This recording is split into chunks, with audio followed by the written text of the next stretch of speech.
بسم اللہ الرحمن الرحیم۔ السلام علیکم۔ حضرت عبدالمطلب کی زندگی کا ایک اہم واقعہ خانہ کعبہ پر ابرہہ کی لشکر کشی ہے، جسے قرآن مجید کی سورۃ فیل میں بیان کیا گیا ہے۔ ابرہہ کی لشکر کشی اور تباہی کا واقعہ یکم محرم الحرام کو حضرت عبدالمطلب کے دور میں پیش آیا۔ شاہ ابشا نے یمن فتح کرنے کے بعد ریاض کو اپنا گورنر مقرر کیا اور اس کا نائب ابرہہ کو بنایا، لیکن چند دنوں کے بعد دونوں میں اختلاف پیدا ہو گیا اور نوبت جنگ تک آ پہنچی۔ ابرہہ نے تجویز پیش کی کہ بجائے اس کے کہ ہم اپنی فوجوں کو لڑائیں اور عوام کو موت کے گھاٹ اتاریں، بہتر یہ ہے کہ ہم آپس میں زور آزمائی کر لیں، ہم میں سے جو غالب آ جائے ساری فوج اس کے پرچم تلے ہو جائے گی۔ ریاض نے ابرہہ کی تجویز کو پسند کیا۔ وہ دونوں اسلحہ سے راستہ ہو کر میدان میں نکلے۔ دونوں کے درمیان جنگ شروع ہوئی، جس میں ریاض مارا گیا اور اقتدار ابرہہ کو منتقل ہو گیا۔ ابرہہ نے شاہ ابشا کو خوش کرنے کے لیے ایک عظیم الشان اور انتہائی خوبصورت گرجا سینا میں تعمیر کیا اور بادشاہ کو لکھا کہ میں چاہتا ہوں کہ جو لوگ حج کرنے کے لیے مکہ معظمہ جاتے ہیں انہیں یہاں حج کرنے کی دعوت دی جائے، اگر وہ لوگ انکار کر دیں تو خانہ کعبہ کو پیوند خاک کر دیا جائے۔ اس طرح اگر خانہ کعبہ ہی نہ رہے گا تو لوگ ہمارے کلیسا کی زیارت کرنے پر مجبور ہو جائیں گے۔ جب یمن کے لوگوں کو ابرہہ کے اس مذموم ارادے کا پتہ چلا تو ان کے غیظ و غضب کی انتہا نہ رہی۔ چنانچہ بنی کنانہ کے ایک آدمی اپنی ناراضگی کے اظہار کے لیے کلیسا پہنچا اور موقع پا کر وہاں قضائی حاجت کر کے چلا آیا۔ اس واقعے کی اطلاع جب ابرہہ کو ملی تو وہ بہت سیکھپا ہوا۔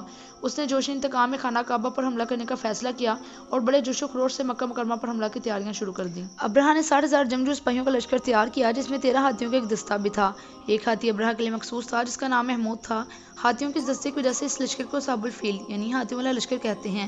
ابرہہ اپنے لشکر کی جڑ پر ناز کرتا ہوا مکہ معظمہ کے لیے روانہ ہوا اور مکہ معظمہ سے 6 میل دور وادی مغمس میں خیمہ زن ہوا تاکہ اہل مکہ کو ہراساں کرے اور ان کے حالات کا جائزہ لے سکے۔ اہل مکہ کو ہراساں کرنے کی غرض سے ابرہہ اور اس کی فوج نے اہل مکہ کے جانوروں کو پکڑنا شروع کر دیا۔ ان جانوروں میں حضرت عبدالمطلب کے بھی 200 اونٹ پکڑے گئے۔ جب حضرت عبدالمطلب کو اطلاع ملی تو آپ نے ابرہہ سے ملاقات کا فیصلہ کیا تاکہ اپنے اونٹوں کا مطالبہ کر سکیں اور ابرہہ کے لشکر اور اس کے عزائم و قوت کا اندازہ لگا سکیں۔ جب آپ ابرہہ کے خیمے میں داخل ہوئے تو وہ آپ کو دیکھ کر اٹھ کھڑا ہوا، بے حد متاثر ہوا اور آپ کی بارعب شخصیت اور نورانی چہرے نے اسے حیرت زدہ کر دیا۔ وہ آپ کو دیکھتے ہی بے اختیار تخت سے نیچے اتر کر آپ کے استقبال کے لیے آیا اور آپ کے ساتھ نیچے قلین پر ہی بیٹھا۔ ابرہہ کا خیال تھا کہ مکہ کا سردار اہل مکہ کے لیے پناہ طلب کرنے اور زندگی کی بھیک مانگنے آیا ہوگا، لیکن اس کی حیرت کی انتہا نہ رہی جب حضرت عبدالمطلب نے نہایت لاپرواہی سے گفتگو کرتے ہوئے اپنے 200 اونٹوں کی رہائی کا مطالبہ کیا۔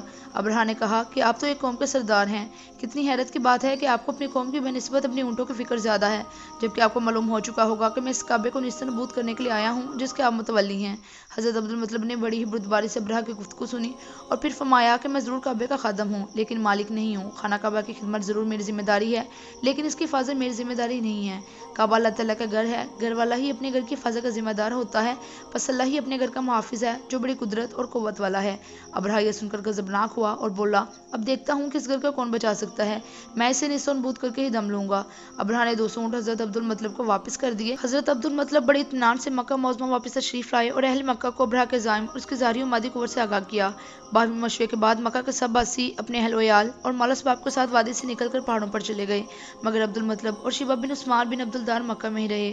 حضرت عبدالمطلب نے کعبے کے دروازے کو پکڑ کر بڑے عجز و نیاز سے اللہ تعالیٰ سے فریاد کی کہ اللہ، ہر کوئی اپنے گھر کی حفاظت کرتا ہے، تو بھی اپنے گھر کی حفاظت فرما کہ کل وہ اپنی اسلیب اور چالوں سے تیری تدبیر پر غالب نہ آ جائیں۔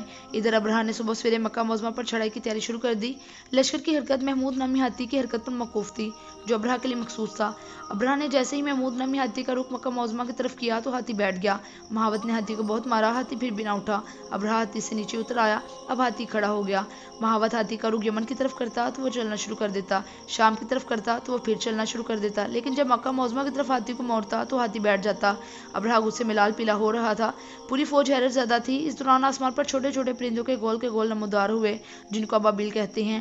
یہ پرندے آسمان پر بادلوں کی طرح چھا گئے۔ ہر ابابیل کے پاس 3 کنکریاں تھیں، ایک چونچ میں اور 2 پنجوں میں۔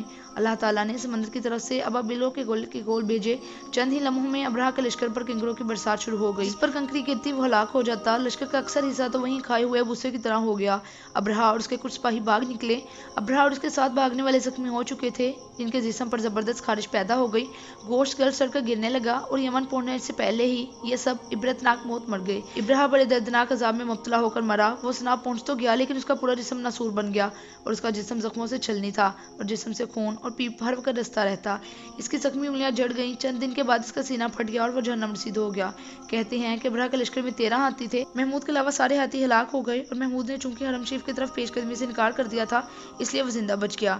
تو یہ تھا حضرت عبد المطلب اور اصحاب الفیل کا واقعہ۔ آئی ہوپ کہ آپ کو ویڈیو پسند آئی ہوگی۔ ویڈیو اچھی لگی تو چینل کو ضرور سبسکرائب کریں اور ساتھ ہی بیل کو ہٹ کر کے نوٹیفیکیشنز کو آل پہ کلک کر دیں تاکہ اس طرح کے مزید ویڈیوز سب سے پہلے آپ کو مل سکیں۔ اگلی ویڈیو تک اللہ حافظ۔